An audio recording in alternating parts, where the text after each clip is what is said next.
entertainment design. It is this thing. TED is a non-profit organization which encourages new ideas all throughout the world. This thing, and those TED talks, TED conferences are held twice a year, but always in US or London. And this time, the first time they had it in India, and they invite speakers from all over the world.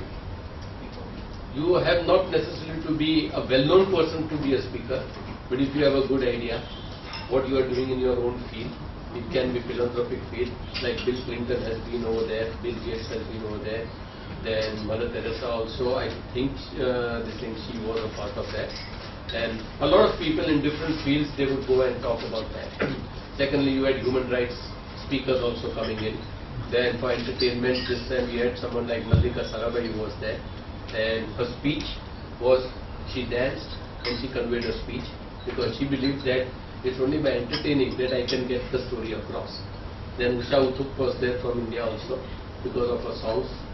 And then Shekhar Kapoor was there, Abhay Deol was there. They were in this as directors, but how they had to be good storytellers. Abhay Deol is a very good storyteller because some of his movies which are there, they are well respected in the markets. And we both came back. We never went with an idea that this is our business, what will we learn from the business. We went over there to learn what's happening all throughout the world and what are the new ideas which are generating, what are the new things are happening. And believe me, this was the best lesson in humility because we came back very humble. Humble in the sense that we really don't know what's happening. We really are nothing if we call ourselves that I do this other, because the other people over there, which I'm going to share a few things with you. And the first one was, one of the best speakers was Sunita Krishnan. She's from Hyderabad. She runs an organization which deals against human trafficking and prostitution.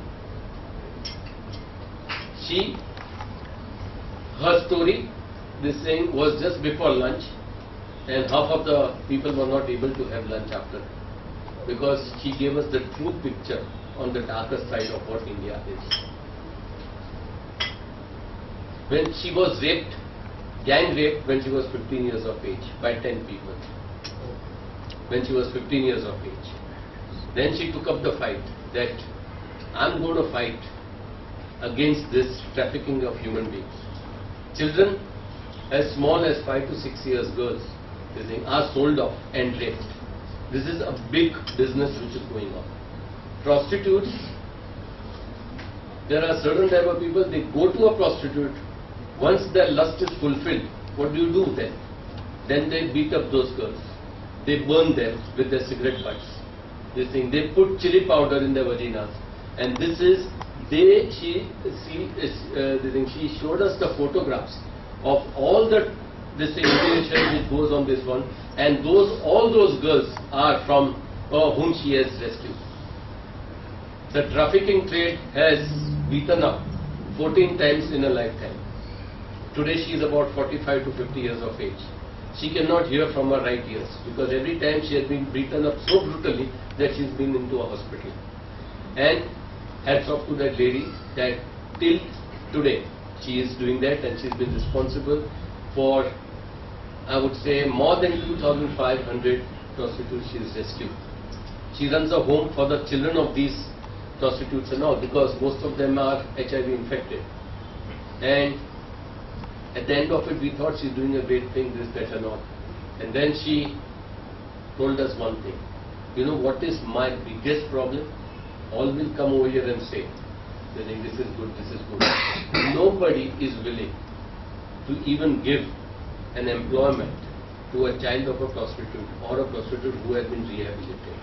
Because he's saying that is the biggest social curse, where they say every one of you is responsible, because you don't want to go near that. He's saying a friend of mine, they think her maid servant was going, so she asked me, can you help me? Yeah, but nobody from yours. He's saying what I'm really asking is, please accept these people, because already they have been humiliated. Every day they have been traumatized. But if the society also discards it, and that's where she showed us the different side of people like us, that even we don't want them. I'll get something like that. So that is how she opened up our eyes that what is society. Then there was this a fellow student of ours, how she was also one of the speakers. And one day she was in Vietnam.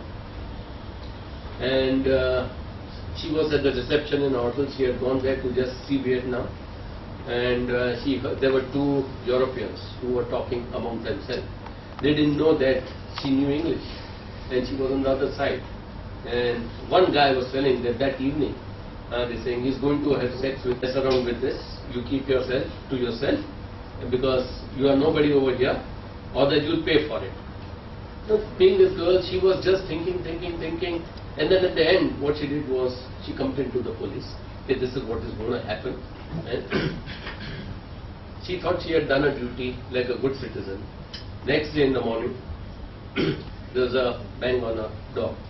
She opened the door and that fellow was there with a knife in his hand. He beat her up, put the knife across her throat and told her exactly what he had done with that 6-year-old girl. And then she told her, did you believe that the cops can help you? They say, cops can be dragged over there. So wherever we think in terms of democracy or something like that, law and order, it is actually not prevalent, especially in places like Vietnam, and it is too bad. And there is no reason to believe that here also it could be good. Then another was Mallika Sarabhai. This is, I just told you the darker side of the Mallika Sarabhai. She is 55 years of age or over 55 years. And her full idea, the concept was to tell you what is happening. I mean, the message was by her dance.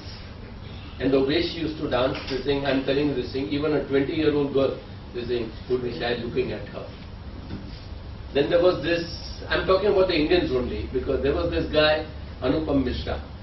He's from Rajasthan. Rajasthan, that place where he's there, they have only 16 inches of rainfall. In fact, last year they had only 9 inches of rainfall. But still they get water 24 hours a day. Because all those local people have done, under the leadership of Anupam Mishra, they have done water harvesting. So even that 16 inches of rain which comes, it is captured over there, and they are, this thing, without any hazards of water. Now, when we had all those, and plus there is this organization known as Aravind. It is in Coimbatore. They deal in eye operations, they give in giving vision back to life, the cataracts and all those things. And they started as a free thing for everyone. Still it is there free. If you cannot afford it, it is free. And they charge also from people who can afford. And they do all those things at 1/100th of the cost than what it is done in UK. Then they talked about the Jaipur leg, which everyone is know about. Yeah, so now there are a lot of things which are happening in India, which are really cost conscious, that we really don't require to go outside and get those great technologies. It is possible that those technologies are helpful, but something like water harvesting and all those things are something which we had. And of course, I and Raji, we both came back as really proud Indians, because our country has a lot to offer. Some of the foreigners who were there, they made their presentations, they talked about what India can be in the next 20 years. And it is possible that India can be a great superpower. The problem is only that how do we get rid of the dark side which we have. Now just to cap up that, okay, this was a TED Talks. The idea anywhere is, normally what we try to do is, I am in this business and I should go anywhere where I learn about my business. I think that is how normally our minds work. Because I am in finance, so what am I doing outside the world? Yes, from the financial world, this thing, and Rajiv was the only guy from the financial world in this. Because we never went with an idea that we want to learn about finance. Let's learn about everything. Even tomorrow, if a good company is coming with a similar water harvesting project, if you have some knowledge about it, then it makes sense to invest in a company. So today, the best thing in life, what I have learned is that don't go to businesses in what you are. Try to understand about different types of businesses, because that is what gives you an overall view of what's happening in the world over.